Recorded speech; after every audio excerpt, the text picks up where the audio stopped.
Hello বন্ধুরা, কেমন আছো? আশা করি ভালো আছো। আমিও ভালো আছি। এই দেখুন বন্ধুরা, এখানে নিয়েছি এলাঞ্চি শাক। এই এলাঞ্চি শাক ফেলে ধোয়া এলাঞ্চি শাকটা নিয়ে আমি একে পকোড়া করে দেখাবো তোমাদের সঙ্গে, শেয়ার করছি। এখানে নিয়েছি আমি পেঁয়াজ কুচি, লঙ্কা কুচি, আদা কুচি, একটু রসুন কুচি। শাকটাকে আমি ভালো করে ধুয়ে নিয়েছি।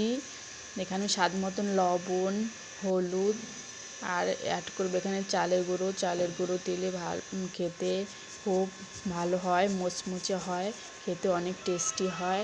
আগের দিন আমি দেখিয়েছিলাম এই শাকটা রান্নার রেসিপি। আজকে ওই বেছে ফেলে দেওয়া শাক দিয়ে আজকে আমি এই শাকের পকোড়া করে দেখাচ্ছি তোমাদের সঙ্গে। এইভাবে খেয়ে দেখবে, আশা করি খুব ভালো লাগে। আর এই শাকের প্রচুর পরিমাণে আয়রন থাকে। বাচ্চারা একটু তিতো হয় বলে বাচ্চারা খেতে চায় না। এইভাবে রান্না করে বাচ্চাদেরকে খাওয়াতে পারেন, আশা করি খুব ভালো লাগবে। এখানে আমি সবগুলো এইভাবে ভেজে নিচ্ছি, হালকা বাদামি কালার করে ভেজে নিচ্ছি। এরকম ভাজা হয়ে গেছে আমার।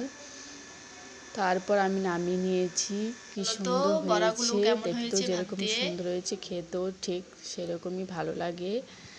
এরকম বন্ধুরা, এখানে আমার মেয়েকে খেতে দিয়েছি, বলছে মা খুব ভালো হয়েছে, খুব টেস্টি।